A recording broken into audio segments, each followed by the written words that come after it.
हरि ओम नमो भगवते वासुदेवाय। श्री ओम नमो भगवते वासुदेवाय।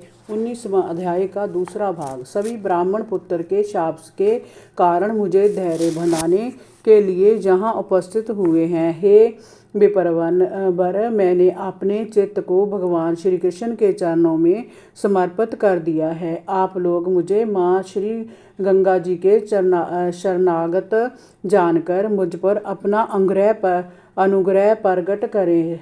तक्षक मुझे डस ले, इसकी मुझे कोई चिंता नहीं है।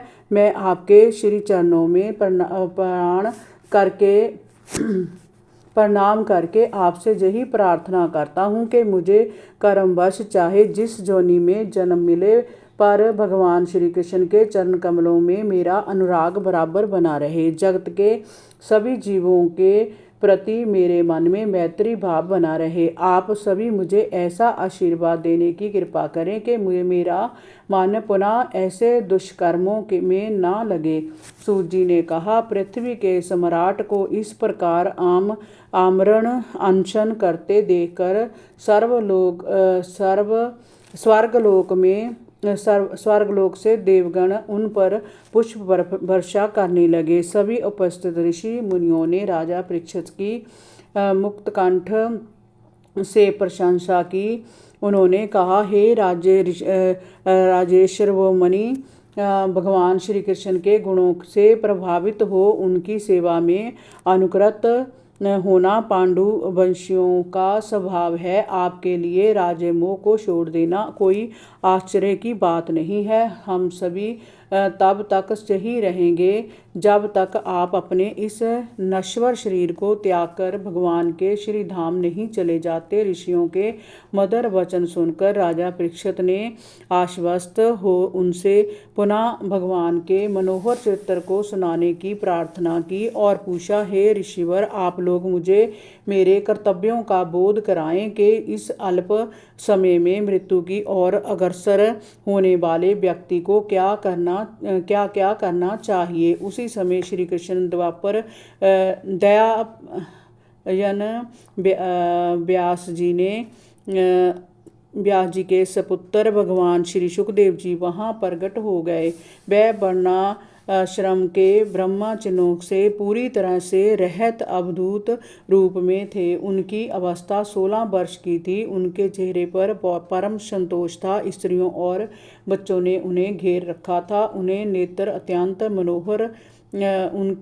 अत्यंत मनोहर थे। श्याम वर्ण शरीर पर तेज की लालिमा दूर से ही लक्षित की जा सकती थी। ब्रह्मचर्य की आभा उनके चेहरे से कांति वर्णन उद्भासित हो रही थी। उनका सारा शरीर अत्यंत सुकुमार था। लंबी लंबी भुजाएं, सिर पर घुंघरारे बाल, चौड़ी उभरी हुई छाती, भंवर के समान गहरी नाभि, दिगंबर वेश, चित्त को हरण करने वाला सौंदर्य, होठों पर मंद मंद मुस्कान, नंगे पैर वे बिना किसी आडंबर के सहज भाव से स्थित वहां आ खड़े हुए। राजा परीक्षित ने अतिथि रूप में पधारे श्री सुखदेव जी को शीश झुकाकर प्रणाम किया। उनके साथ ही अन्य ऋषिगण भी उन्हें सम्मान देने के लिए उठ खड़े हुए थे।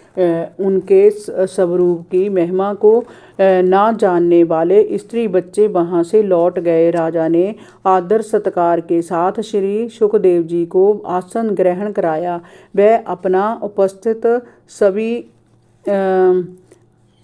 वह वहाँ उपस्थित सभी ऋषि मुनियों के समूह में सबसे अलग तारों और नक्षत्रों में घिरे चंद्रमा के समान शोभायमान हो रहे थे। जब श्री सुखदेव जी शांत भाव से बैठ गए, तब भगवान के परम भक्त राजा परीक्षित ने उनके चरणों में सिर नभाकर प्रणाम किया और खड़े होकर प्रार्थना की, हे ब्रह्म स्वरूप ऋषिवर, मेरा परम सौभाग्य है कि आप अपराधी क्षत्रिय होने पर भी मुझे आप जैसे महात्माओं की संगति के लायक समझा गया है। आपके दर्शनों ने मुझे तीर्थ तुल्य पवित्र बना दिया है। आप जैसे संतों के दर्शन मात्र से गृहस्थों के घर पवित्र हो जाते हैं। हे महायोगिन, जिस प्रकार श्री हरि विष्णु के सन्मुख बड़े से बड़ा दैत्य भी नहीं ठहर पाता, वैसे ही आपकी संगति से बड़ा पाप भी नष्ट हो जाता है। जय भगवान श्री कृष्ण की कृपा का ही परिणाम है कि आप जैसे एकांतवासी सिद्ध पुरुषों ने स्वयं जहाँ पधार कर मृत्यु की ओर बढ़ते हुए मुझे दर्शन दिए। आप जोगियों के भी परम गुरु हैं, इसलिए मैं आपसे प्रश्न कर रहा हूँ कि जो व्यक्ति सर्वथा मरणासन है उसको क्या क्या कर्म करने उचित है। साथ ही यह भी बताइए कि उसको किसका श्रवण, किसका जप, किसका स्मरण, किसका भजन और किसका त्याग करना चाहिए। हे भागवत स्वरूप